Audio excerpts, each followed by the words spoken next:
Welcome and thank you for tuning in to the home of the most competitive game coverage, most intense unit analysis, and the highest of high-level plays ever seen by two casuals who barely know where the rule booklet is. You're listening to This is for Worlds. Let us join Aaron and Phi and see what competitive topic is on the docket today. Hi, and welcome back to This is for Worlds. I'm Phi. Aaron. Are you? Because you kind of broke up there. Who are you? I mean, last time I checked, I was me. Who are you? I'm Aaron. Sweet, there we go. I am me. I am person. Yeah, I'm not editing that out. It crackled and broke. I wouldn't expect it to be any other way. Sweet, I'm lazy. I would like to do a quick shout out to our one consistent Isle of Man listener. We also seem to have a consistent Brazilian listener. So, hello to both of you. You are anonymous to us, but we see you and we appreciate you, as well as our handful of American listeners who I'm sure most of them are at the store. So, hello, Blue Sky. Adam. Yeah, hello, Adam. So today we got a couple things. We got a few games that we're going to go over. Some World of Tanks, some Gaslands, our recent Legions. Oh, we also have a Blood Red Sky we played last week as well. We can go over, and then we do have a little bit of a contentious conjecture for this week, or a hot topic, or however you want to phrase it, that we can go over. Yeah. So, what have you been working on? Well, not that fucking Tamiya model, I'll tell you that much. Oh, yeah. The car, right? Yeah. I've pretty much decided, like, that thing is a marathon, not a race. So, that one is currently on hold for the moment because I've already worked on it for on and off for 2 months now. So we're just going to go ahead and set that one aside. But we've been working on a number of other models. In terms of games, I have grand intentions, as I usually do, even to the point where it hampered our Gaslands game last week. Just haven't really been making the time for our games. So not much in the way of tabletop. What about yourself? I recently finished my first, kind of big project, or one of my big projects for the year, because I made a whole list of things I wanted to, accomplish for the year. Nice. I repainted all of my Victory at Sea stuff. Which those you can see on our Instagram. We did post them. They look fantabulous. I really like We that do water. have social media engagement. Yeah, I was jealous of how good the watercolor you picked for yours looked and decided to shamelessly copy it. Turns out amazing. Yeah, it's fantastic. And because of the way I was transporting everything, they were just in a tackle box, and of course there's metal bits, and they were bashing up against each other, so they had a bunch of chipped models. I added more ships anyway, so it just made more sense to just repaint the whole thing. So finished that. I haven't worked on a ton. I have had a long brewing project in the background. It's not a game that we both play, it's just me, called The Uncharted Seas. It is a long dead, kind of Victorian steampunk naval combat game. Sure. So if you've heard of the game Dystopian Wars, which we do still carry at the store and is still made, a company called War Cradle makes it. I think they got the rights to, and the molds and all that stuff to do it. Back before then, Spartan Games had Dystopian Wars and Uncharted Seas and a bunch of others. And before they went belly up, me and a bunch of folks at the store, most everyone that works there, or not currently, but like at the time, picked it up, and I had been getting an itch because I really love the models, if nothing else. So I've got like a starter fleet of magical dwarves and a few other things. I've been kind of trying to figure out how I want to paint them. So I'm working on that and lamenting how hard it is to find anything like on eBay for this stuff because it was a relatively small game Sure. in their lineup from a small company that was probably only around for 5 or 6 years. Yeah. But what kills me is that I can find other fleets all day long, like almost their entire line, but not mine. So that's awesome. I mean, that's usually how it uh, goes. The thing you want to play. yeah, like there's people out there. There's a Facebook group that gets like 3 posts a year that I Ooh. joined. Yeah, luckily they had like a bunch of uh, documentation and stuff to play the game because the book was notoriously rushed out with like completely missing rules. Like you're like, hey, you have this ship. It has these keywords. A bunch of the keywords my stuff uses never even got a subsequent explanation in the keyword section. They just weren't even listed. Nice. So I was able to find that, but like I posted, hey, anybody got any line on some shroud mages? Like I'll take anything. But yeah, that's what I'm Crickets. working on right now. I've nothing is really like exciting me hobbying wise other than that. So That's fair. I mean, we're yeah, very early into 2024, and right now, my focus is definitely on clearing out some model backlog, even to the point where I went downstairs to my basement because I had to enter in some information on my desktop because it wouldn't let me do it remotely. Warframe lets me finally do cross platform saves, but I couldn't remember what my computer login was for the game. So I went down there and I just finished the Bandai 1/5000th Star Destroyer, I think, and really liked how well everything fit together, how well it cleaned up. After I build the next Star Destroyer that I have, I don't know if that one's going to be my ISB version or if it's going to be my Errant Venture version. I want to see which one has decent enough detail for the Errant Venture. But I looked down and I saw a double, I think they're 144th A-Wing kit, a Snowspeeder, and a ATST, and a Jedi Starfighter with hyperspace ring. And then I laughed because that's pretty close to the Blood Red Skies scale, just slightly bigger. And I was like, oh, we'll put these together, and then maybe see if we can homebrew some rules for these to maybe surprise and throw at John with one day. it uh, reminds me. Quick aside. yeah. Speaking of things that are the right scale for a game, but not for that game, did you ever play Crimson Skies, the video game? You know what I'm Oh. talking about?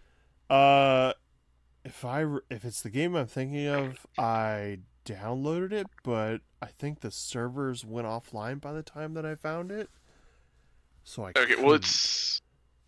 it wasn't like multiplayer exclusive or anything though. Oh, then probably not. Okay, you should at least look up the planes from Sure. Crimson Skies: High Road to Revenge. There, so the world's like 1920s air power took over, so there's sky pirates and stuff. Nice. It had a kind of middling, from what I've talked to people and what I've researched, board game. It was hex style, the way classic BattleTech is, Right. and then HeroClix picked up the license and did a HeroClix style version, also akin to the BattleTech Dark Ages clicky wheel things. Sure. Um, I've always the game's a lot of fun, but I've always loved the planes. They were super cool, and they're like like ever so slightly too big. Uh, I just want but to point I out found Blood Red Skies partnered with was it Airfix, the British, I think they're British yeah, model maker. mob yeah. Them shits is at 172nd. So I'm just Hmm. saying. Plus, Blood Red Skies itself says like, hey, any model sizing will do, and I'm like, your bluff will be called because I think I have a 1/12 scale BF 109 in the basement. It's like, you want to do this, Blood Red Skies? I'll do this all day, every day. I got the models for it. The game's been out of print forever. I found a pack, a squadron pack on eBay for like 24, 25 bucks, and lo and behold, it was local to Washington, which was nice. So shipping was really affordable. Nice. The plastic packaging was horrifically stained with cigarette smoke and yellowed, but my planes didn't smell funny. So I mean, every Yeah, time now I'll see them, and I'm like, I should buy more bases. true. So Well, which one of our games do we want to talk about first? The World of Tanks couple games, the Gasland couple games, the Blood Red Sky, or the Legion doubles? I mean, we can just roll through it in that order. Works for me. Oh, sweet. The order we wrote it in our somewhat I mean, official I notes. was bringing the show notes back up because I legitimately couldn't remember all the games we played.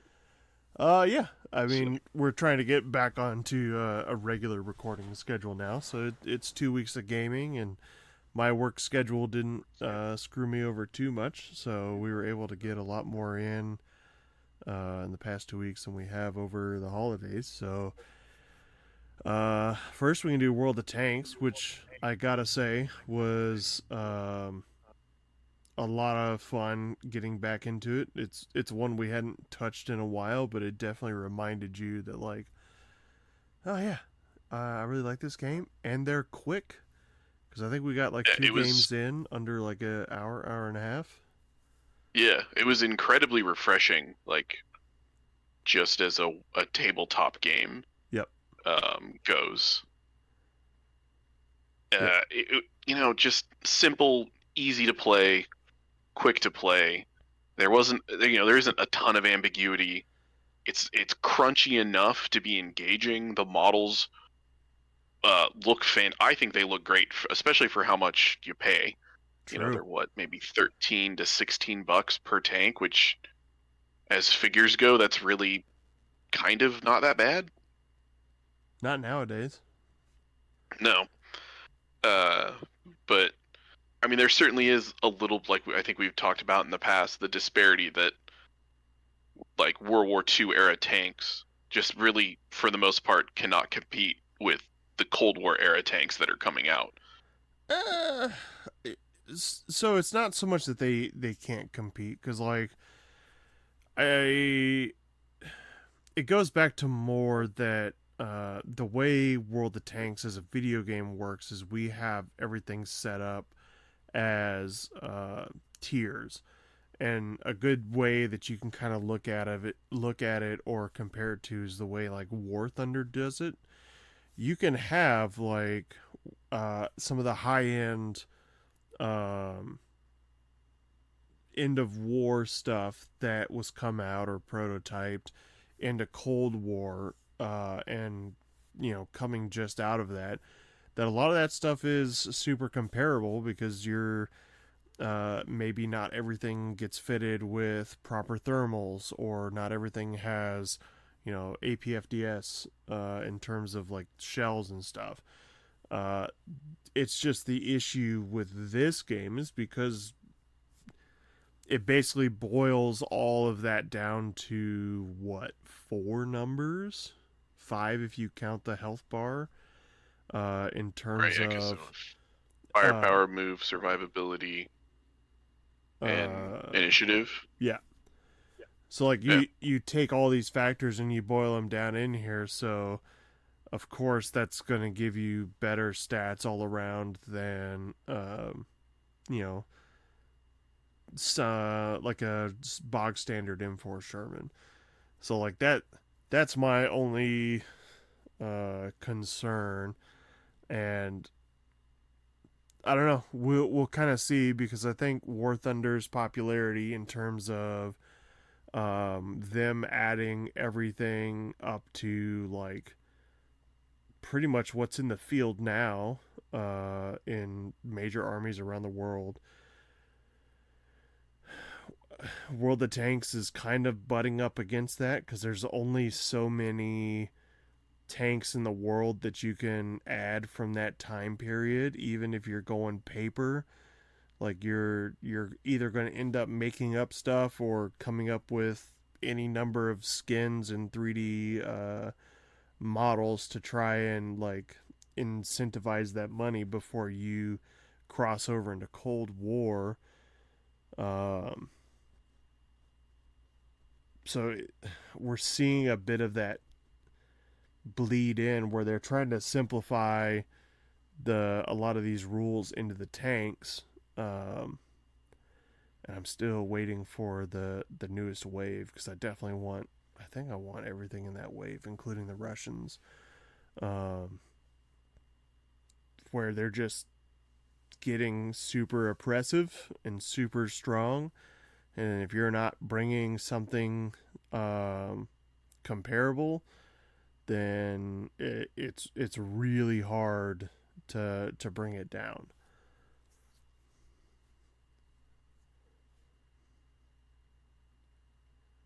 Yeah. I mean, just like for me, maybe you said the same point more eloquently.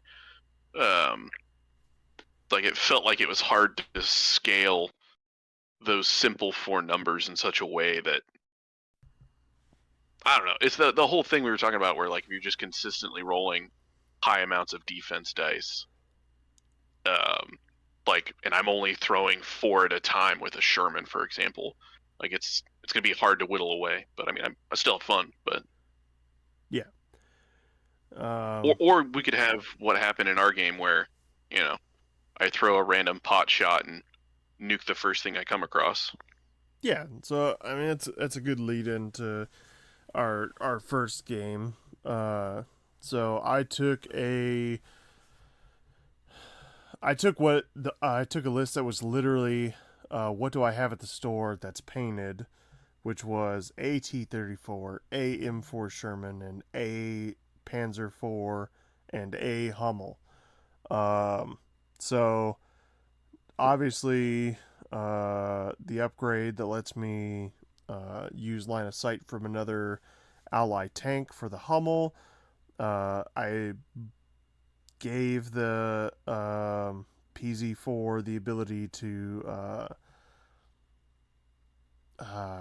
it's like improved armor, so it gets 1+ to its health, but it's a red bar. And then I gave it the ability to, add a firepower dice when I'm in the red zone.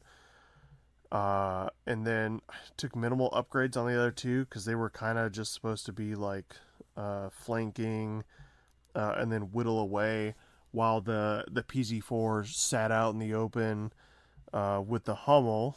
Um, and you took, I want to say, 3 Shermans and a Pershing. Um, yes, yeah, yeah. Three easy eights and a Pershing. Yeah. It was standard 200 point too, wasn't it? Yep. Yeah, because we other than the Pershing, which is decently, I mean that's like Tiger tank cost, I think thereabouts. Yep. Um, yeah, we were playing with all of the mostly first or early wave stuff. So it Except wasn't the until like Pershing. the T-55 came out that like you really saw the points jump where it's like, okay, clearly either I play with like two tanks or the points standard point game increases.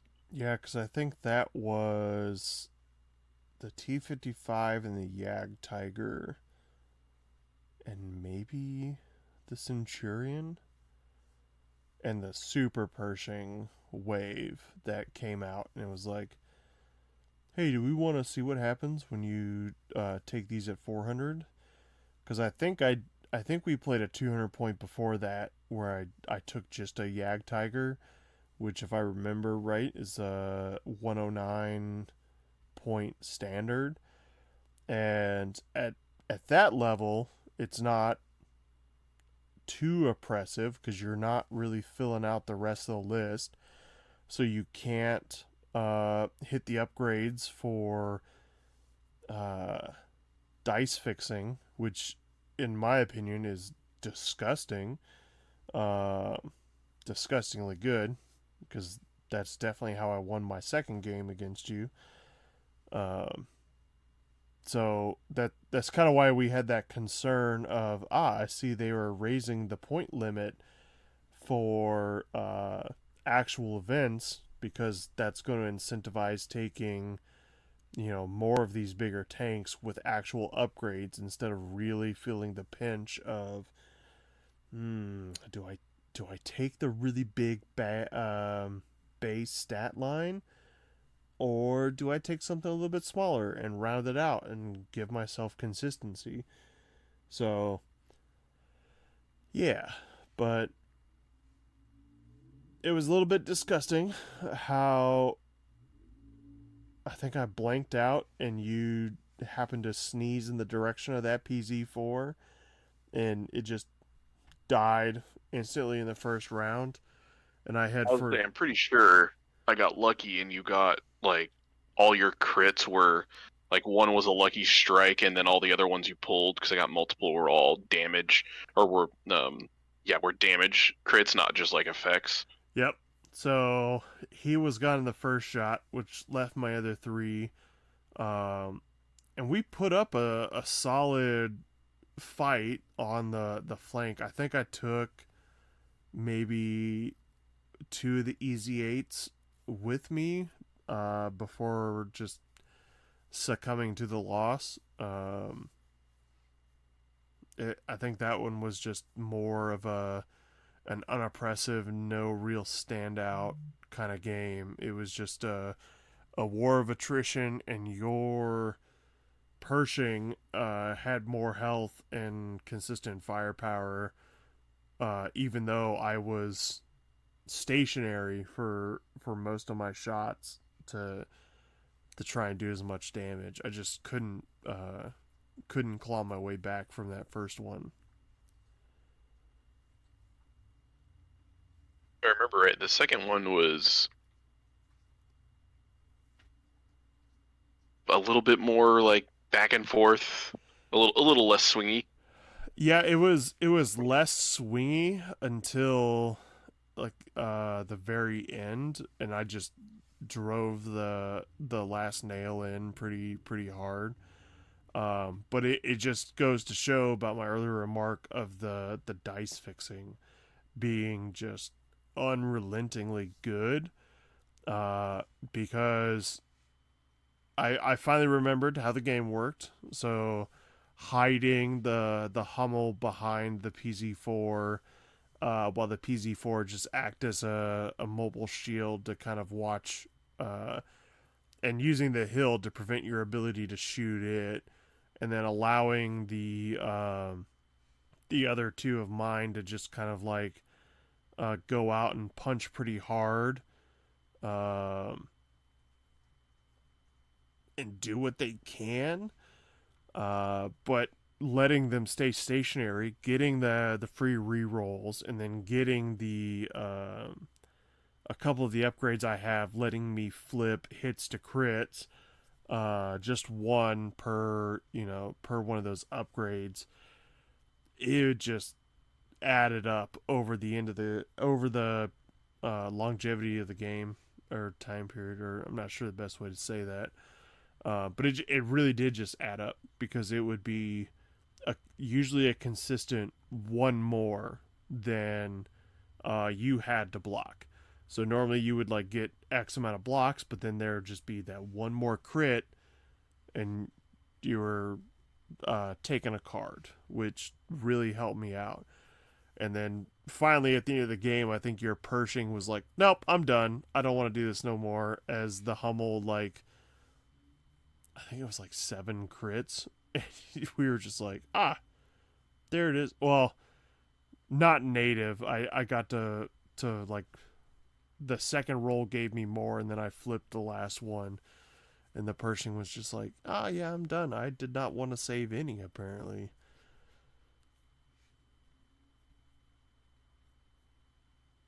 Yeah. Let's see. Do you want to move on to Gaslands?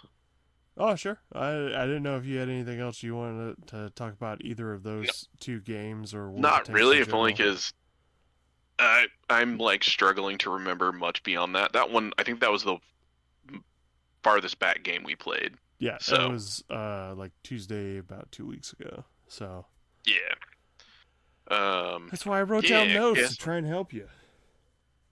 Yeah, I mean, I could have like spent 5 minutes and jotted down notes during the after the games we played, but Yeah. I will say the other yeah, thing was when sharing pictures of the game, which again you can find on Instagram. A lot of people loved the mat.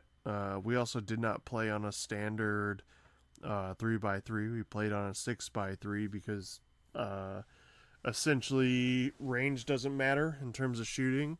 So just having that extra ability to maneuver and try and do stuff. And we only played basically team deathmatch. They weren't really filling the objective, so both of them were that. So every we, yeah, every time we've played an objective game, like it feels like the more efficient thing to do is just kill your opponent. well, Like yeah, maybe deny them the ability to score, but it's just easier to just do that and kill than it is to try and actually score the points. yeah. Which actually, now that I think about it, I think we did throw a scenario out on the second game, but Yeah, it was the center objective. yeah, but you're right, because unless you build terrain that can't be destroyed, like buildings, then it's way too easy to just move and get a shot on whatever is in the center. So there's no incentive to play those objectives if you can't hide. And frankly, a lot of the terrain that we have is more considered area terrain, and there's like maybe two or three buildings.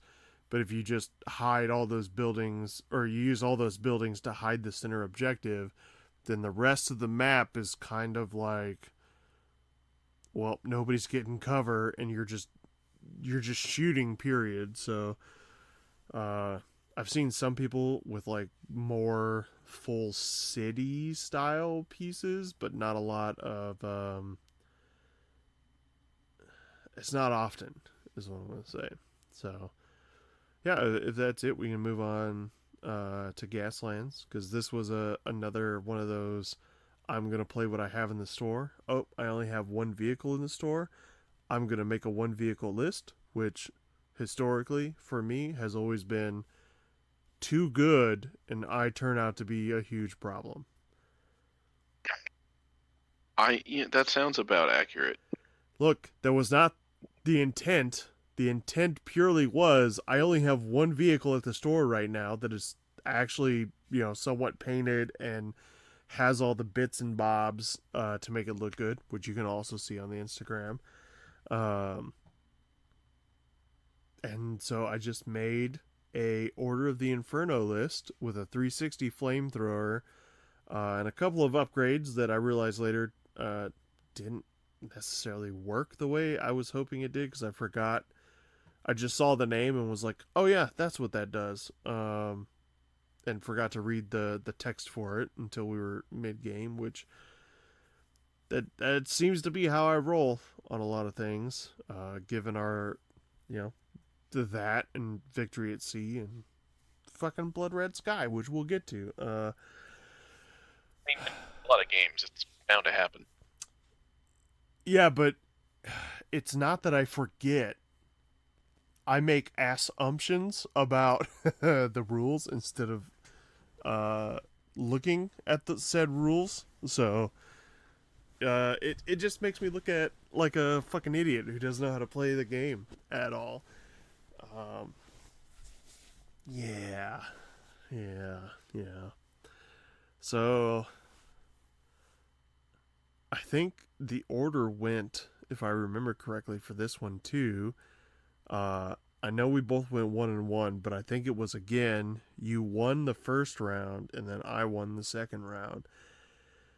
I don't really remember much of the first one, I think Yeah.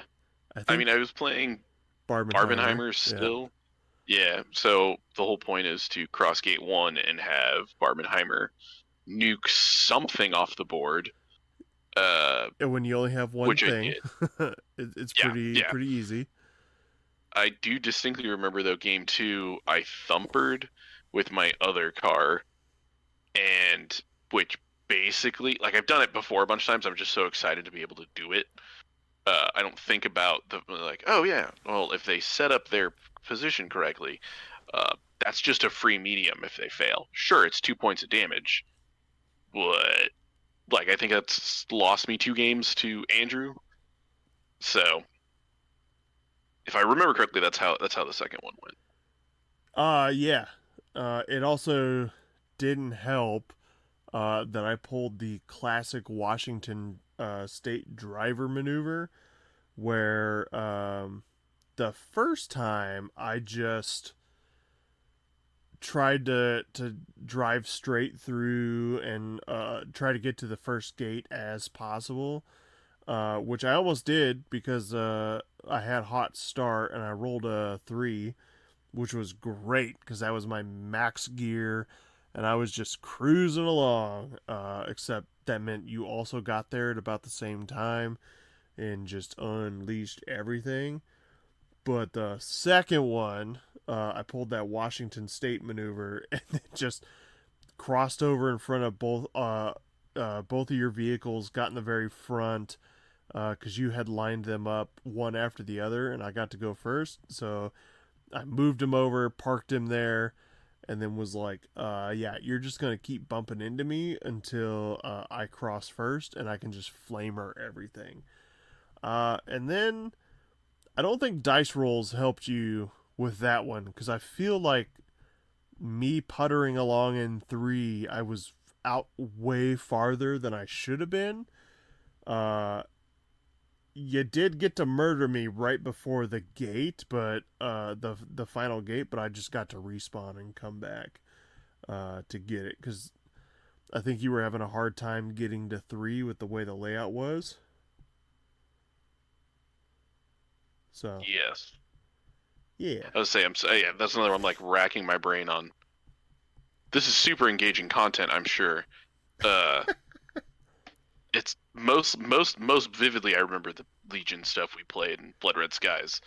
Um, well, the Legion uh, was hilarious and a lot more engaging than these kind of because I mean they were relatively quick. The World of Tanks and the Gaslands because it was just you and I.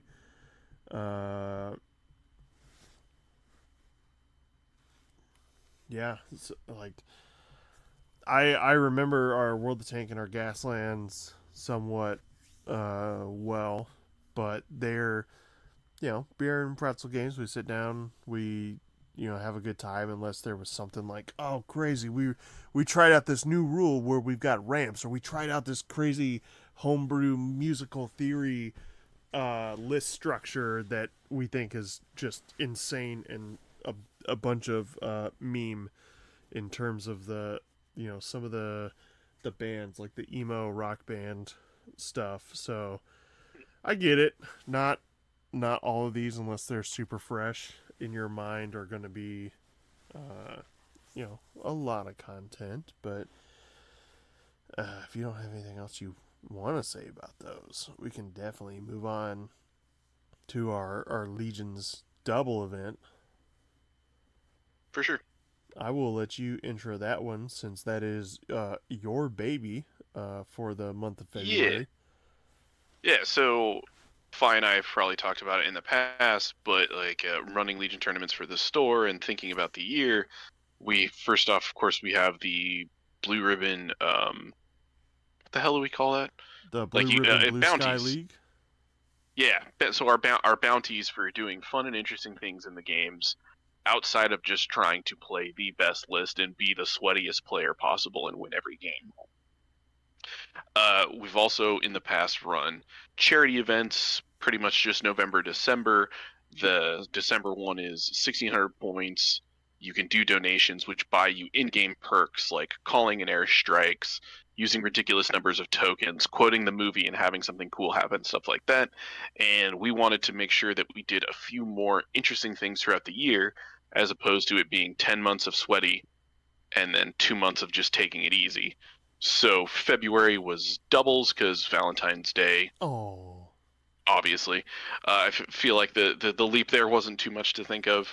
And as far as like what we were playing, I was kind of lazy and I just Googled doubles tournaments to see what everybody else had done because I wanted corgi, some kind of interesting missions. And luckily, LVO had it, and they had list building restrictions and missions and the whole 9 yards. And so that's what we did. We did adjust it a little bit because they were adamant that basically needed to make sense that we would both play Rebels or both play CIS, yada yada yada. But I said, don't worry about that. The only real restriction they had was 600 points, what their force organization chart would be, and then no duplication of uniques, no 2 operative Lukes, no, I don't know, 2 operative Vaders or what have you. Or as someone tried to sneak through, no 2 super tax. Oh yes. Just because their subtitle is different, even though their full legal unit name is the exact same and treated as such. Someone definitely tried to bring a little bit of sweaty into it. Yeah, give them an inch and they'll try and take a mile. So, me and my partner, we played. Oh gosh, probably should have thought about this. I mean, we kind of just played Rebels effectively. Yeah, he really liked the idea of running 600 points and taking operative Luke. I basically wanted to play a slimmed down version of the 800 point list that I kind of want to just learn to play because I really like melee combat in generally shooting centric miniatures war games. Like I really enjoy getting stuck in and wailing on dudes that are meant to be shooting from far away. And so our first game was quite a bit of fun. My partner was laughing and having a good time, and just no strategery for the most part.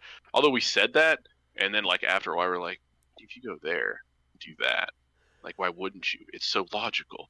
Well, it also turns out Operative Luke's super good. I don't think I had ever played him ever, just because I find, this is an aside, but I find it difficult to build and play Legion lists when I have like high point operatives in there, because like clearly like they're the center of the list. Right. Most of the lists I like to play, there's a lot of redundancy there in what I take, so I can to kind of make up for poor play, I guess, or just poor choices in the moment. But yeah, got to the first game was a lot of fun. We basically ended up calling it because I think it was turn 5 at the end of turn 5, and we're like, hey, the first mission was it was only scoring at the end of the game, so we were basically just trying to murder as much as we could. Luke got to fight his father, Anakin, yes. and live his best emo life in his black all black emo outfit. I have meant to ask you that the day of. Luke dealt the killing blow to Anakin, but then Anakin had something on him where if he takes a wound, like, because they were in melee, it wasn't range, so it wasn't deflect. But like there was a clapback, and Anakin killed Luke. What was that? Anakin's mastery. So when they when they did the deflect nerf, it really only hit everybody except Gar, because their Jedi have masteries that kind of let them get around it. So yeah, Anakin will definitely do that to you. I lost Dooku in a game once to that very thing. They both died in the same turn. It was great. Chase, my partner, because we were essentially playing two-headed giant. If you've ever played Magic, where we are effectively one person playing one list, either person can do the action of rolling dice and manipulating models, but it was just easier and more fun to you move and play with your toys, I'll move and play with my toys. Yeah. He hardly if ever plays. He probably played a 2 Legion games last year, Yeah, I and the know. last time he played with any consistency, we're talking like the game just came out, like as a thing. Uh, and so I was trying to like help and remind him of things, and just kind of be there to like, hey, that doesn't work like that, or hey, don't forget you have this. Uh, and I happened to be talking to someone or helping someone with something, and he forgot to use a dodge token. Of course. Uh, Something simple, and if he had spent that dodge token, Anakin's clapback wouldn't have killed him. Although he was in their Uh, deployment, he would have been in their deployment with 1 wound, with a saber right next to him that hadn't gone, and at least one squad of clones. But I mean, there was hardly. I mean, the tank died. Anakin died. There were like 4 squads of clones over there, and again, Han Solo, holy shit, doing work with Chewie and a bunch of Wookiees were like chewing through our left side, their right flank. And at that point, we just called it. But it was I still had a ton of fun. So, and then we got to the game against you because we had an odd number of teams, and my partner unfortunately had to end up dipping for work related reasons because, of course, we even got his shift covered. I don't want to say I moved heaven and earth to make sure he could play, but I poked and prodded him like, dude, if you want to play, you better get your fucking shift covered, or you're going to constantly be leaving. yeah. And lo and behold, it was something else entirely. But Yep. whatever, it's neither here nor there. But why don't you talk about the drama that you went through in game 2? I don't want to talk about the drama in game two first because I also had a game one. Oh, that's true. You did get to play a game. So because we had decided that I would be kind of a floater if someone showed up, didn't have a partner, and we needed a partner to round out the event. I would have a I brought everything I owned that's painted for the most part. So I had droids, I had Empire, and I had Rebels, so that I could be somewhat consistent with somebody if they needed a partner. But if we had an uneven number of doubles, I would just play two. And then obviously if we had, more than enough to pair people and more than enough to everybody was playing, I would just sit back, judge, help with the rules, stuff like that. But it ended up being we had an odd number of doubles, so I ended up playing a double list, 1,200 points, Rebel Empire, and I decided because I like to be the problem, I would play Jin and Iden, uh, ISF with Inferno with 2 fully loaded Pathfinders. Uh, the Rebels had most of my core, 2 veterans, 2 Mark IIs. The Empire had a shore, a mortar, and a lat with bunker busters, and the the dude who gives you a name when you recover, Baron Rudor, I think, as my list. Okay. And so Yeah. my first game did not go well.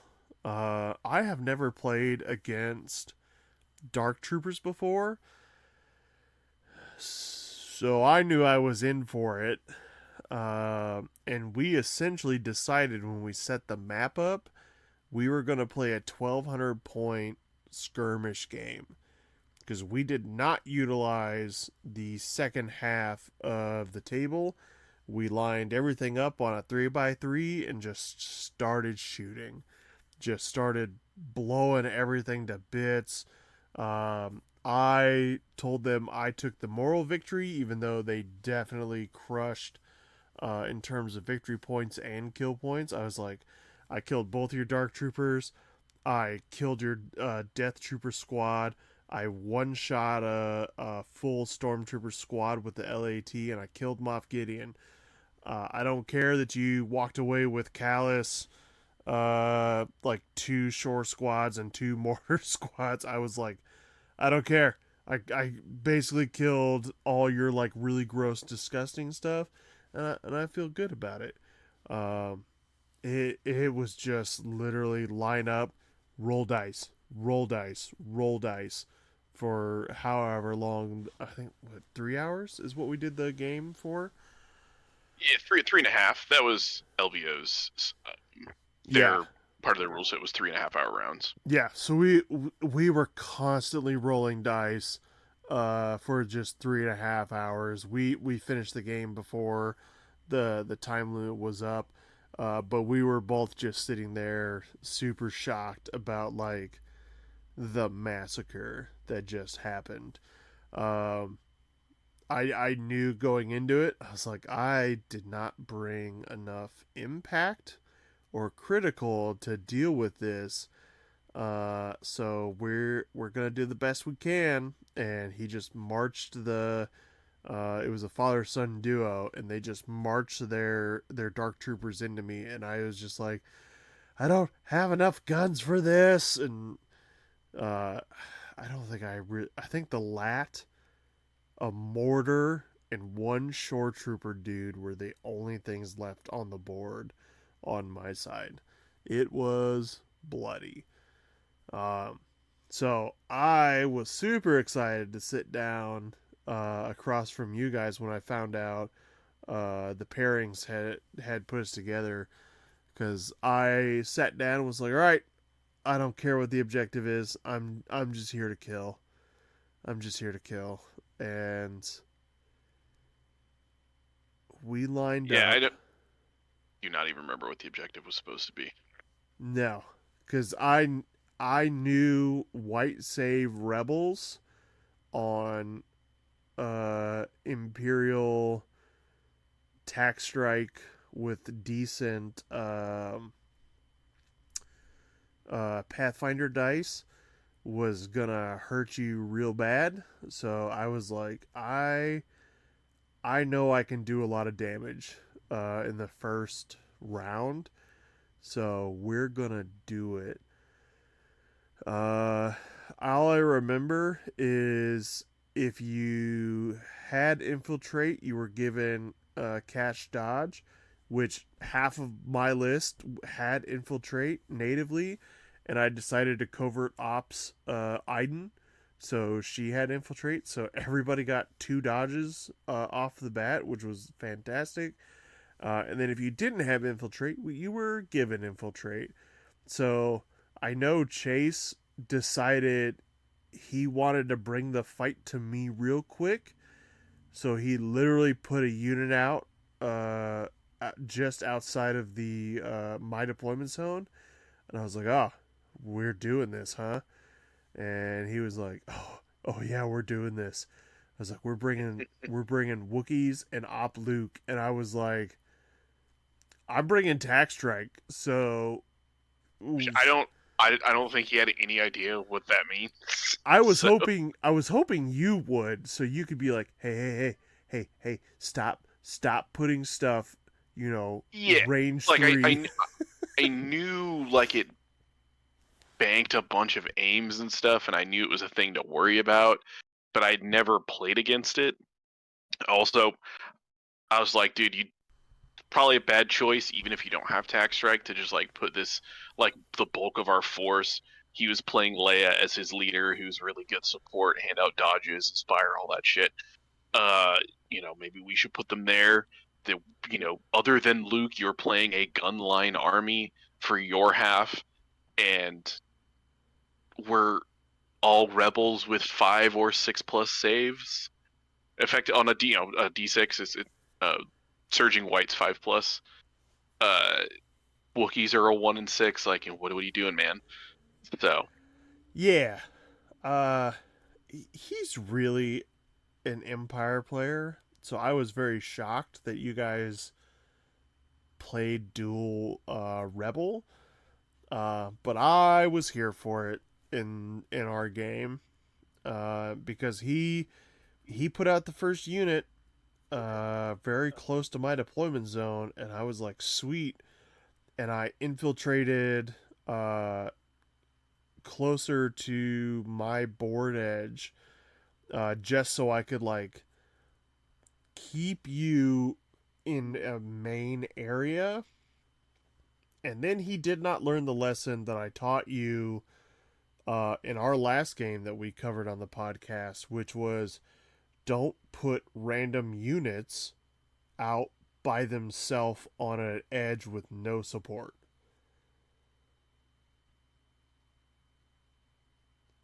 Yeah, because yeah, Yeah, because he it's put. not. I was gonna say because he put down a full vet and a full Mark II just off on the corner, and I was like, "That's two free activations right there." And you had one more activation than I did, so I was like, that's gonna be an important one to kill early on, or make it effectively useless, so that I can turn around and just start punching everything else. It, think just by the nature of, you know, like the vast majority of his gaming history has been was 40k for a long time, and he primarily played Space Marines, which in or Chaos Space Marines, which in many ways are like similar save wise and survivability to your kind of standard Stormtrooper Empire list. They're a little more on the forgiving side, and I'm like, dude, you know, to put it in 40k terms, playing Rebels is like playing Imperial Guard. You are rolling. You have a T-shirt between you and that Stormtrooper with a blaster. Yep. Uh, so it's, you know, definitely always seemed to me like cover is infinitely more important and is like a critical like part of the design of the game of Legion than it is like in 40k. So, Yep. So but I also just thought he just wanted to like, I just want to see things go boom. I want to do dramatic, stupid stuff, and what's more dramatic and stupid than just running towards them and hoping you survive? well, veterans don't really run all that No, well. no, Neither does the Mark II. If that was a set of no. Wookiees that could have closed the gap before, because like I can only activate one unit for the like one unit in the round before, if that was a Wookiee squad that they may be able to get into base contact and like cover their butts essentially. Um, but no, putting those two units out on the edge, because I played Tac Strike and the Gens 3 pip. So I definitely was not winning priority because you played Leia's bombardment. I don't even remember what the other one was, but your bombardment was not hot.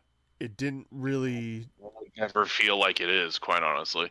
yeah, it didn't really punch uh, anything on my end. I think it was like two suppression and maybe a wound on a core unit. I think I yeah, I popped something. It's nothing of real consequence. Yep. And then the uh, the ISF squad moved up, uh, got their three aims because it was uh, two off of the tac strike that I or not tac strike, tactical that I got off of the tac strike card, and then another one because I gave them O push, and that was for all my special forces. So three aims stepped up, deleted the Mark II, and you guys were like, "Huh, that's disgusting." And I was like, "Yeah, there's three more of those guys that get to go." And it was like, "Oh yeah, maybe we shouldn't have put them out there." And then Iden walked around, shot the veteran squad. Pathfinders, I opted not to use their range 2 red dice, but I used their range 3 double white because I mean you're just rolling. You got a bunch of aims. Why not?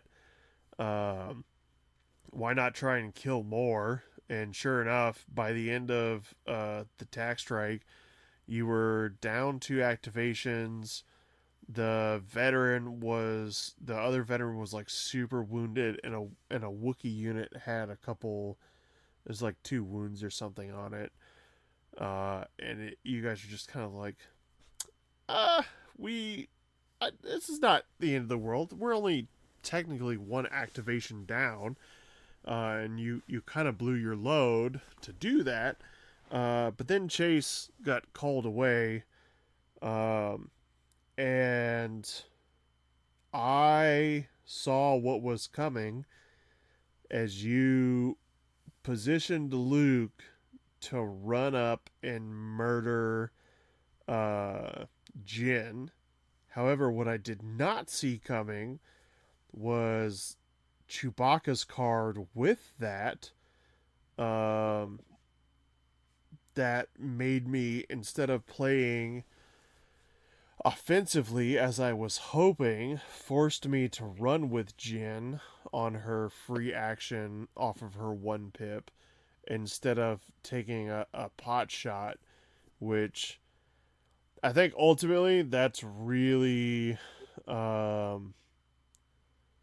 really what kind of gave.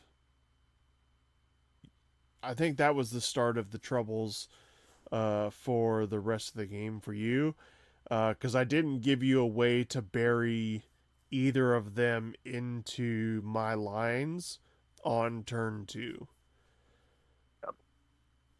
I think you were able to like force pull the veterans in, um, but your attack killed like all of them except for like 2 or something, and there just wasn't much for you to hide in, because then they just backed away, because you were hoping it was going to be Jin that you were tied with, but she got out of range with her free move, and then after you murdered that veteran squad, they just took a step back and were like, okay, you may have killed us, but now everybody gets to shoot Luke. And everybody shot Luke. And Luke's red saves Yeah. do not do well against a whole army.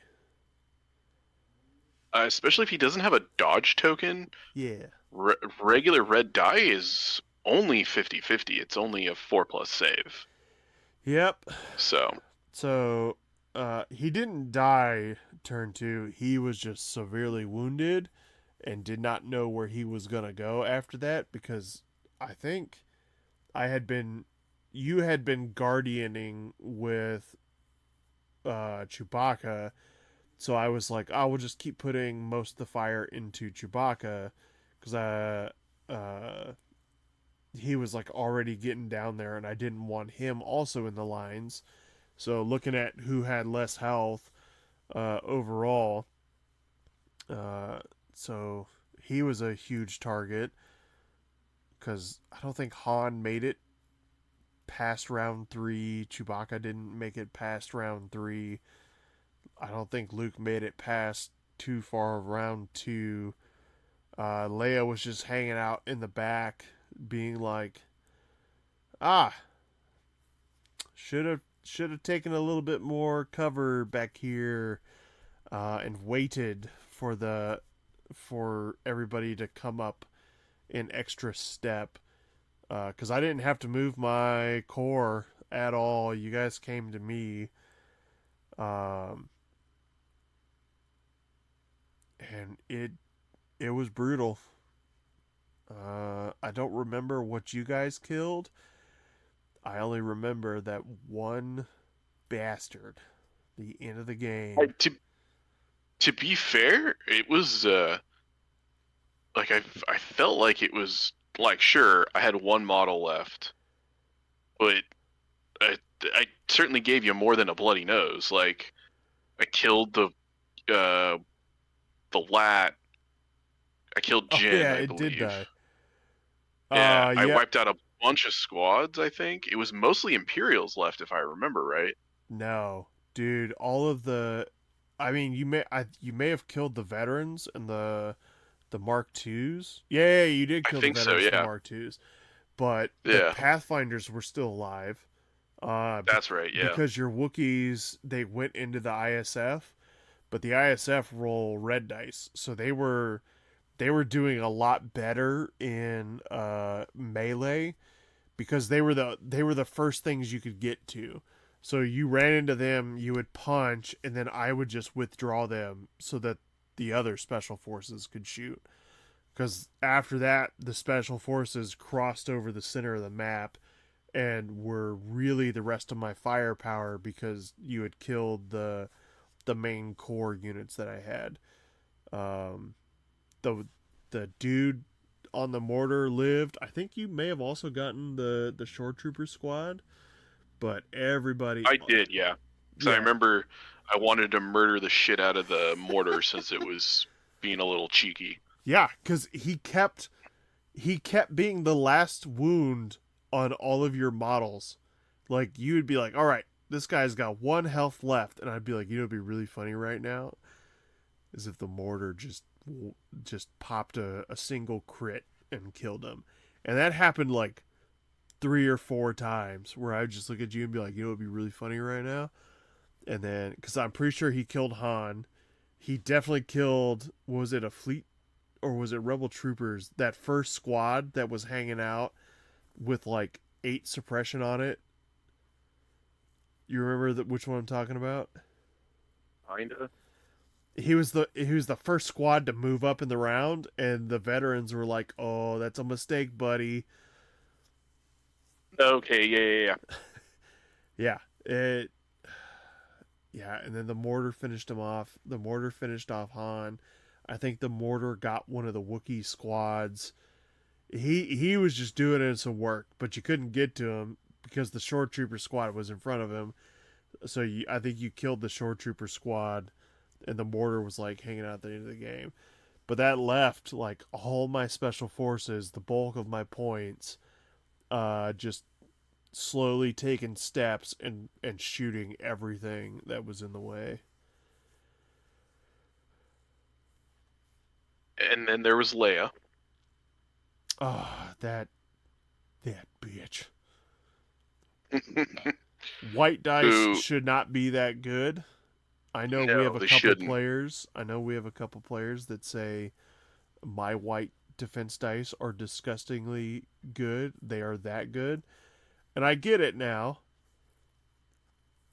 There's no reason you should save 5 of 6 uh on what are they called? A 6+? Or 5+, because she surges. So Okay. there's two blocks and 4 misses, so I five just plus. I just want to point out I think you may have only thrown like 1, maybe 2 surges on defense. The rest were legit Yeah, blocks. yeah. It was like it really kind of This like this was the what Nagato the all over yeah. again Ooh. where you're like, "Hey, don't worry. Like she surges on blocks." And I look down, I'm like, "Yeah, but again, those are mostly blocks. Those should be mostly blanks. I'm a rebel. I know what those are supposed to be." Yeah, I need to the only way I stop hits is by not rolling the dice, Yeah. not by actually rolling the dice. And the worst part is she did that twice. She did that twice back to back. I shot her twice, 2 activations, and she just looked at me like that was rude, and I was like, "You're supposed to be dead." Yeah, because I was like, I was like, I'm clearly gonna lose. Let's run, run in front of everyone across this open lane and try and go punch someone. And yeah, I think you probably it was 2 shots that ended up in about 5 to 6 hits that I saved all but one of both times.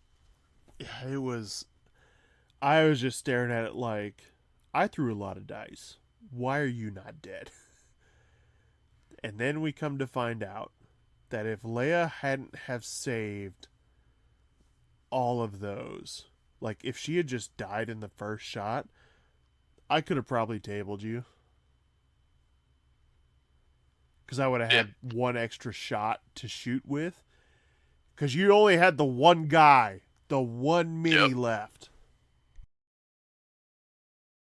Well, I mean, effectively, you did table me personally because the only model that was left was Chase's model. So all the stuff that I own died. I'm just still surprised that list worked out how I thought it was going to work out. Yeah, again, turns out that Pathfinders are kind of stupid good. Uh, Well, I mean, like you already got the Pathfinders, effectiveness yeah, and how good. Yeah, Go ahead. I was saying. I mean, you already have the established good things that you get from running Tactical Strike in an Empire list, right? Then you throw in everything that's great about Pathfinders, give them those benefits. Oh, and then you also played Jin's 3-pip that turn, if I remember correctly. Yep. So it Yeah. basically gives them a suppression, and then can't be suppressed because I knew I was going to get into close range, so shooting back could happen, and I wanted as much cover as I could get, plus activating Danger Sense. So I knew, because like I knew playing Tac Strike, which is also a 3-pip, that a 6 was not likely to win priority, so I wanted a little bit of defense. Uh, but realistically, Tac Strike made the Pathfinders good, because there's not a lot of good about Pathfinders. As someone who plays them religiously for the last year with Jin, the overall Legion community will tell you they are awful. There is a Church of Biston, which I do love Biston, but they're not fantastic. But oh my god, give them 3 aims and let them throw a bunch of white dice, and unless you just are the unluckiest person in the world, they're gonna throw some pain. And they threw some pain. I think that was the only reason they performed as well as they did. It was because they were given those aims um, through Tac Strike. So, because normally they don't hit really hard when I play them. They've definitely had a couple spikes here or there, like the one time Philip played recently. He brought a saber tank, and Biston stepped up with his ion gun and slapped it and gave it an ion token, and he just looked at me and was like, they're not supposed to hit that hard. And I was like, I agree, but they did. It's the one time they're gonna do it. Yeah, Pathfinders aren't great. They're like doing drugs. Don't do them. If you're cool, you will though. Not that we endorse, illicit drug use. The only crack that I'm on is plastic. Yeah, I I already have hobbies that take my money: tabletop gaming, certain card gaming, and old vintage trucks. So I ain't got no money for drugs or alcohol. Sure. Yeah, it it was a lot of fun playing the doubles. I got my ass absolutely handed to me in the first round, and then ultimately it was just having I played the 1-pip at the right time and chose wisely to run Jin away instead of letting her get double teamed by a Wookiee and a scary man with a lightsaber. So I think that's the only reason I was able to do as well as I did in that second one. But that's okay, because our next game, I was the first one out, and I got mollywopped real bad. Yeah. You're not allowed to play Yeah. with those So dice anymore. Yeah, no, no, not at all. Not until you look at me and you're like, "Hey, you need a beating," and I'll be like, "That's probably fair," and then you can get them out. But holy shit, man! Yeah, it was. It not only was it like good, were they good, but they were consistently good. It Not wasn't only like a few critical spikes. It was just like block, block, block, block, block, block, or yeah, and then yeah, like oh crits, crits, crits, crits, crits. that was the impressive part. I don't think I've seen that many actual crits. Okay, so we're talking Blood Red Sky. It's a fairly new game to us. We like it. John, one of our other regulars, plays with us. I got there a little bit later, so instead of getting like we had started a game, but John had like walked in literally in the first round. I was like, hey, let's do triples. Let's just throw them out. We'll do like a free for all. Let's have at it. Let's go. Let's beat up on each other. So playing on a 6x4 through the clouds out there, I was playing 5 franks, 4 4s, and a 2. I think. I'm not. I don't remember how the math works out. I'm pretty sure the fifth one is a 2. But the idea is usually for me, I throw that 2 out there. He's the bait. You can either fall in after him and try and kill him before the winged pairs come up on you, or you let him continue doing his little loop, trying to draw you out, and you focus my heavy hitters. Doesn't work if he dies instantly, because I forget what you were playing. I remember John had 4 P38s. Playing 4 Corsairs, Corsairs, yeah. 5 and 3/4, I believe. Yeah, and Comes out to like 501 points. I think John was like 1 5 2 4s and a 3 Yeah, something he was all over the place for veteran, for skill. something along those lines. Because I had the most planes for what were we playing, Dogfight. Yes. Yeah, so because I had the most planes, I got to throw mine out first. Um, so I throw out the number 2. I let him be the bait. Also forces you guys to be outside of 18 inches of him when you deploy. Um, so I throw him out there. He's usually always facing back towards where I'm going to deploy, or at most his flight path is 90 degrees from where I'm going, with my 4 heavy hitters. And you pretty much grouped yours in the short corner away from me. So on the 6x4, I'm in one corner. You're less than 4 feet away from where I am. And then John deploys at the edge of the 6 away from both of us. But he's got great speed, so he's clearing that distance pretty quick. He's definitely hoping you and I are going to whittle each other down, and he's going to pick up whatever's left. Great strategy. We do it in other games. But I, like an idiot, made ass-umptions about the game because we hadn't played in a while. And I, for the life of me, couldn't remember how I had been so maneuverable in the past, because I had looked at the rule book, saw that it said burn advantage, which for those of you who play Blood Red Skies, advantaged is an actual key term for the like energy state of your aircraft. It means you can do everything. Generally, you can't be shot at. It's an actual state for your aircraft, but you can spend that to do things.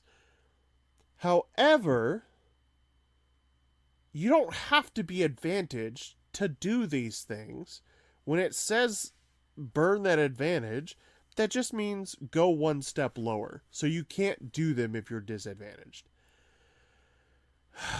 I had completely misunderstood that and didn't even catch it until I had already been knocked out of the game.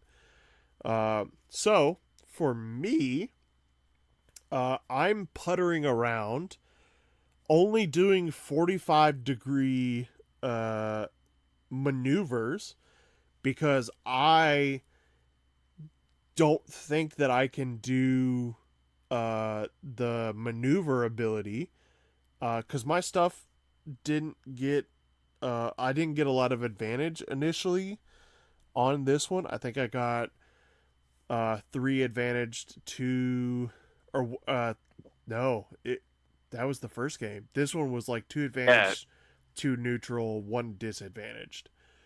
they were all advantaged because you had that sweet radar card. Yeah, no, that was the first Oh, game. was it the first game? That was Okay, that was the first game before John came down, where like everybody got advantage on that first one because you still have to roll for it, but sure. it basically gives you 2 rolls to get there. Um, and it was funny because the conversation, because John did the same thing I did in the first game I set up, which was they either got advantage or they got disadvantage because he played the same card. Uh, just the way the dice rolls worked out. But I had 2 advantaged, 2 disadvantaged, or 2 neutral, 1 disadvantaged. And they are not in the useful order. Like my number 2 guy was advantaged. I had one of my 4s advantaged, but then everybody else was neutral or disadvantaged. So I was like with the number 2, just kind of like cruising around, hoping people would follow him to die because he's still pretty quick. He just doesn't have the maneuver and the pilot skill to really, outlive anything else. Um, but because I completely forgot how the maneuver word works and assumed I had to have advantage, I just kept making 45-degree turns, which is not maneuverable. For anybody who's played Blood Red Sky, you laugh because that is something someone who would have literally just picked up the game may do. Is like, and even with tight turn, like I'm still only making these and I forget what my bonus card was, what the name of it is. But like even playing the cards, I'm essentially only doing at most a 90-degree turn. Meanwhile, you and John are flipping 180s and everything, and I'm just like, I can't, I can't get advantaged or stay advantaged because like once you close the gap, oh, you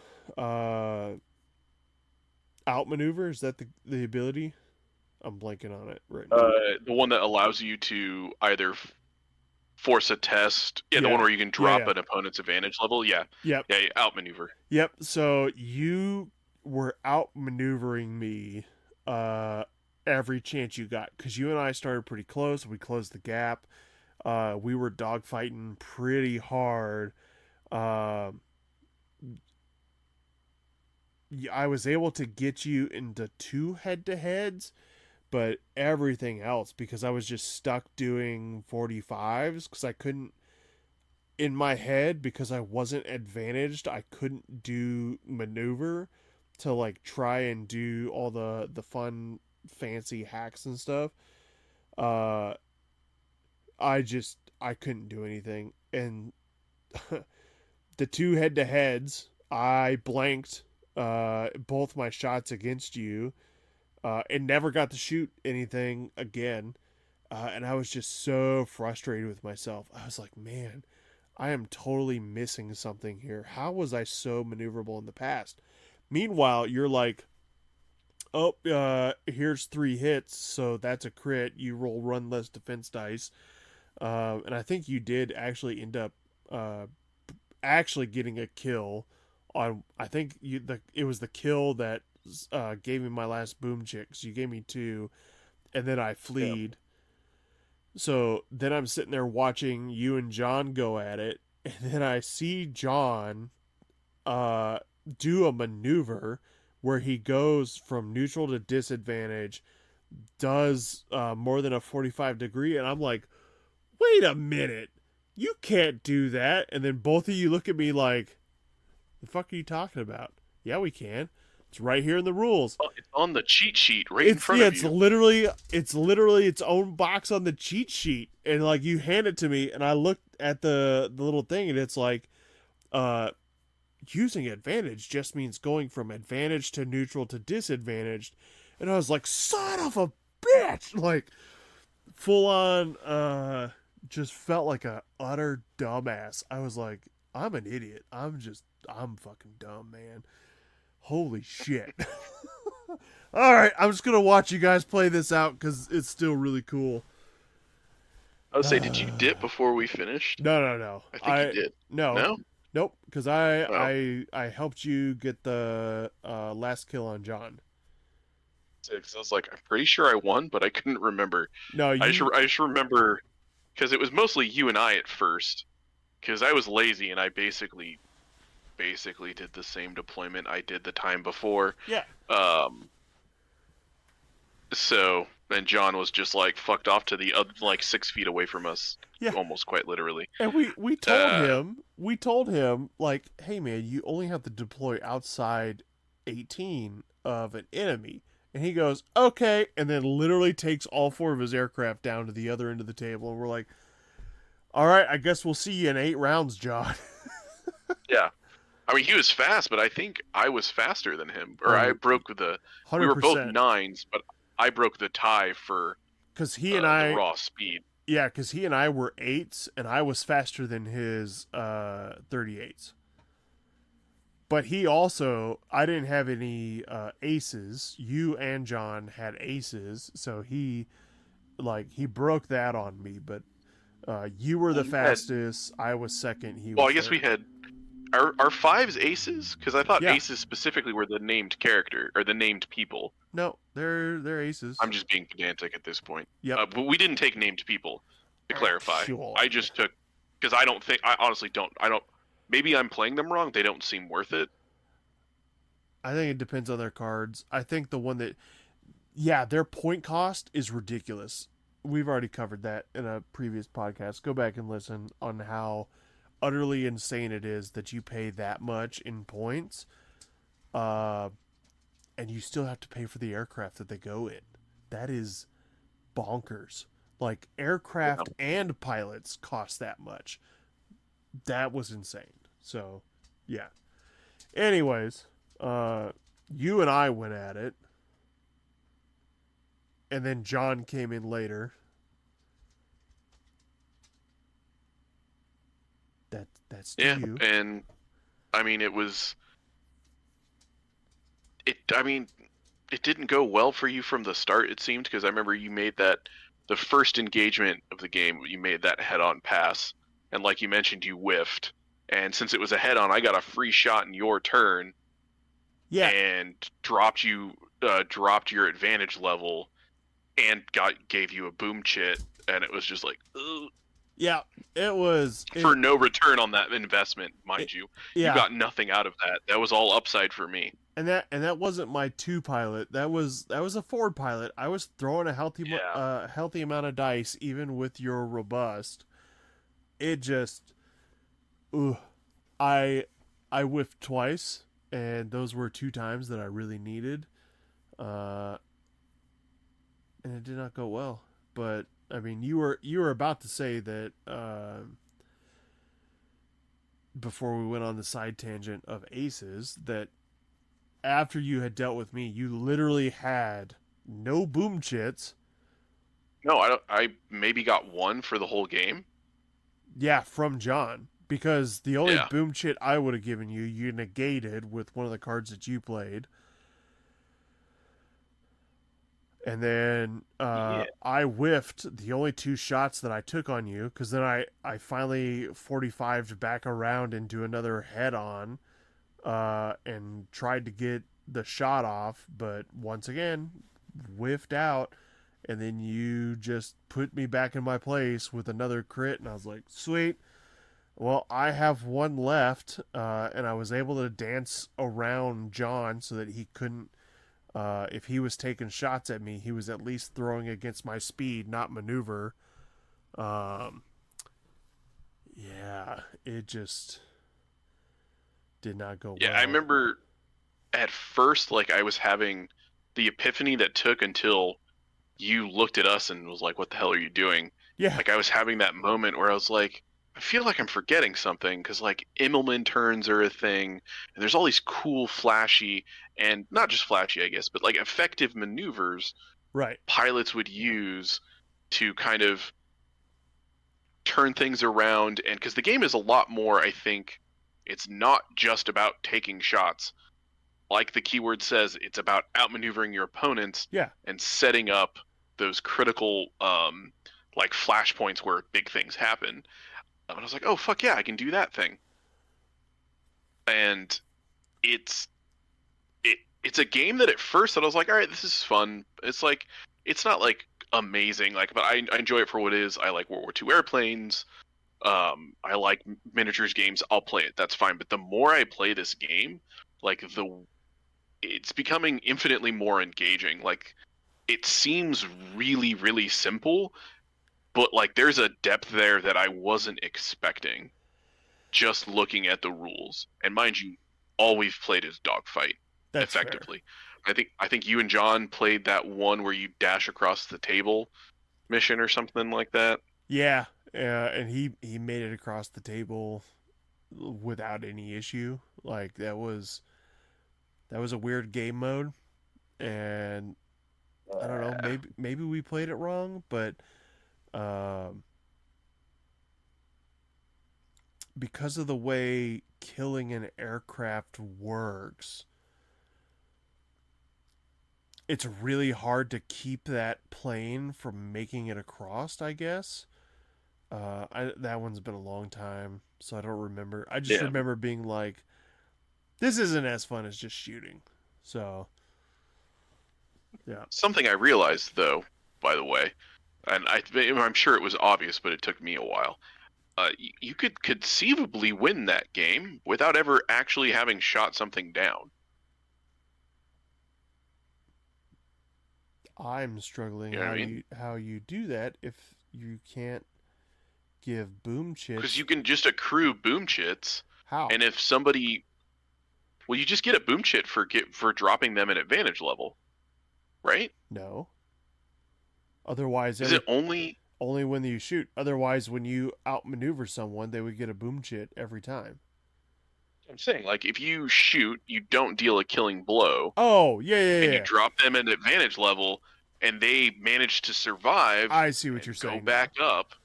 Conceivably, you could just keep dropping people from advantage to neutral to disadvantage, but never actually deal a killing blow.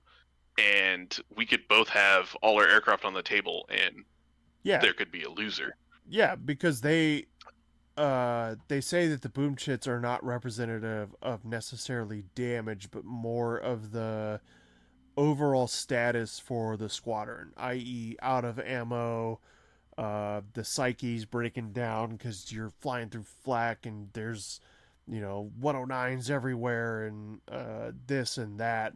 So it's not just representative of damage; it's a lot of these other things. So and out of fuel and damage, it's like everything wrapped into one. Um, so, and I mean, we've had games end that way, and our last game ended like you only killed one of mine and you only killed one of John's. Everything else was still on the board technically. They just turn around and RTB because it's time for them to go. You're demoralized essentially. I thought you were saying you didn't need to shoot anybody, and I was like, how else do you get Oh no, boom no, no! chits? I know you doubted me, and then I was like doubting myself, and I was like, have we been playing?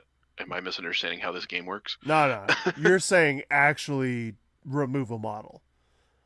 Yeah, yeah, actually, Yeah, yeah, yeah. shoot something down. I mean, that's And I how most wasn't of our sure I games liked are. boom chits at first I don't think I was wrapping my head around how they worked, uh, but I quite like them. It because at first I was like, the game seems kind of more attritional, which I guess it is, and it kind of ends kind of like in a sputter. It's not like a dramatic end or like, oh yeah, well, I guess I die, I lose.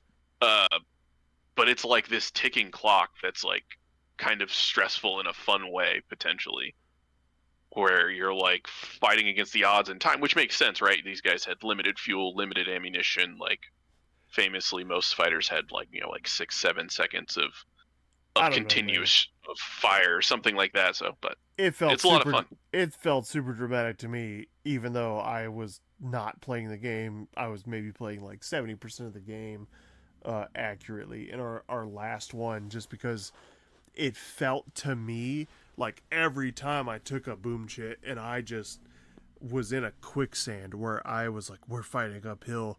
There's Corsairs everywhere. There's P-38s on their way in. I am going to be severely outnumbered, even though I started this fight outnumbering you. I'm about to get just waylaid from the side. I need to be doing something. So I was like growing more and more frantic with each dice roll, and then eventually it was just like the mind snap and it's like, no, we got to get out of here. We got to escape. We got to at least save our lives in our airplanes and boop, fuck off out of the engagement zone. That's how it felt like when we were playing. I don't know if that's just because like I'm super into this like I, I don't think it's very tight. I think it's just very succinct. It's very I don't know. I don't think it's the best game system I've ever played, but it's good and it's simple and complex. And I mean, it's classically right, like easy to learn, difficult to master kind of thing. Yeah. Low entry, high skill ceiling. Because like Yeah, you because look at a it's lot of the airplanes that you can play, and there's like endless combinations, and that's something else we haven't even explored yet. Is multiple squadrons. Like every game we've played so far has been a single squad, so we can effectively, double the amount of boom shits that we're playing against right now. true. Also, future episode idea: best game system you've ever played. Just throwing it out there. Well, we'll think about it and Yeah. come back on the next one. I'm gonna probably say Armada, but yeah. Well, I mean, well, let's save that content I will defend for myself futures. in a future one, and you can I can't argue your point. I've never played Armada, yet or I can't argue against your point. I guess I don't think it would be an argument though. yet Anyway, yet. yet.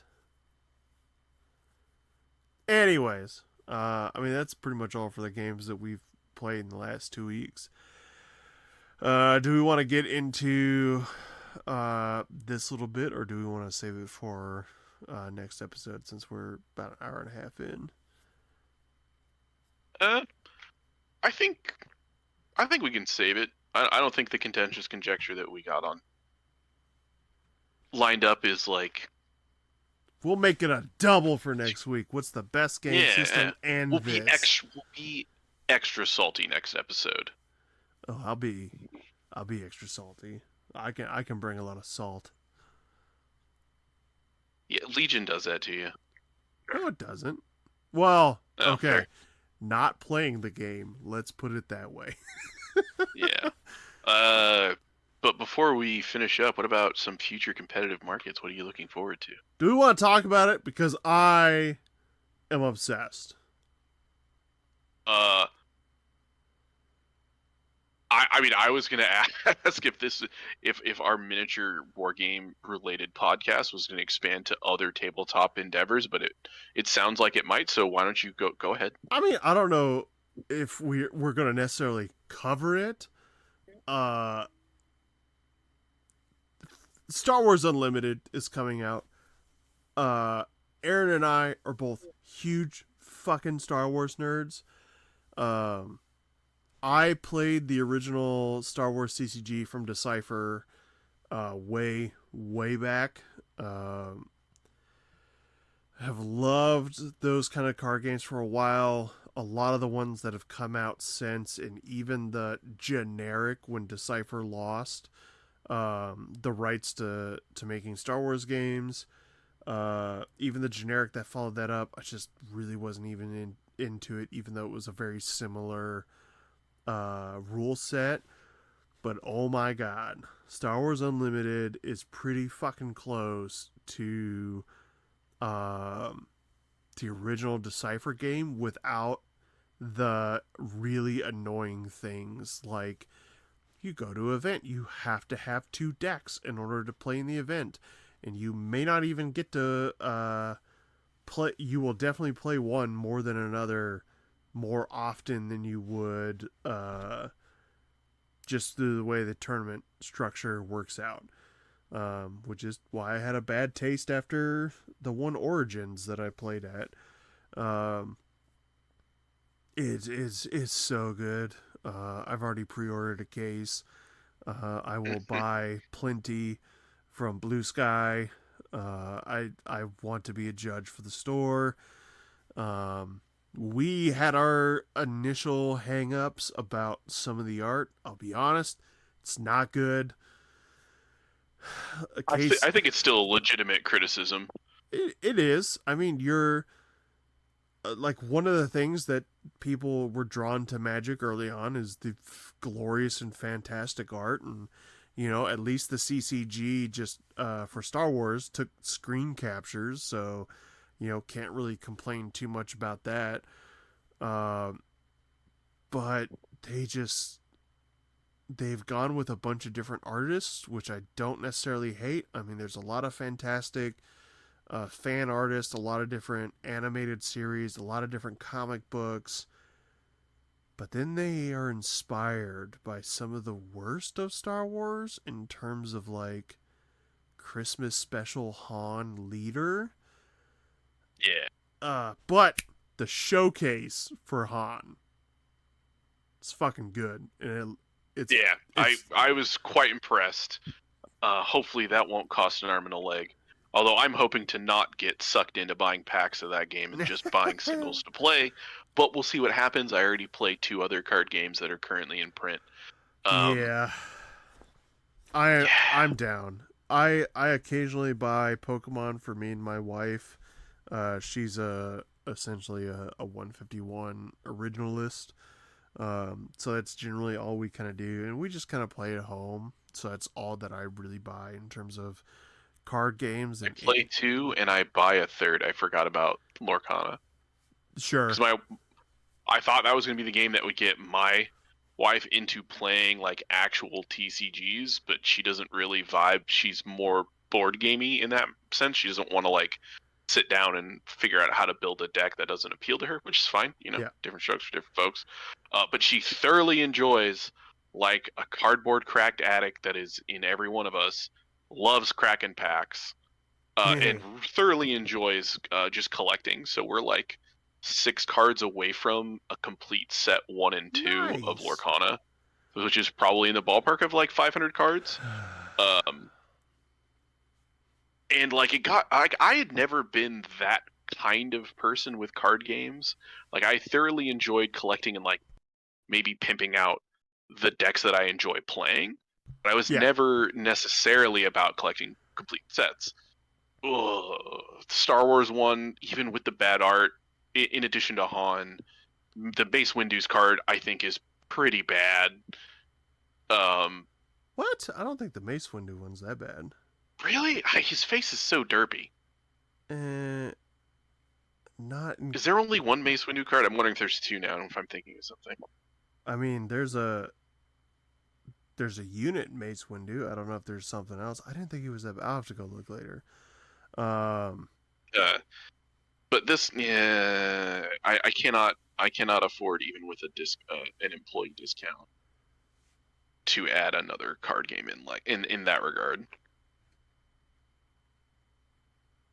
Okay, yeah, I'm looking at it again. It's certainly not the worst, but Yeah, I stand by. He does not necessarily. That is art not befitting a legendary rarity card. that's But fair. yeah, I'm super excited. Uh, Thank you FFG for kind of waiting until the fucking last minute on everything. All the documents you need to run events are not available yet. Tournament doc, TO doc, tournament etiquette, uh, pairing software that they talk about having official through the website so you can track points for events because they are very much pushing casual play and being ready from the ground up from set one to support in-store events with prize support and points, etc.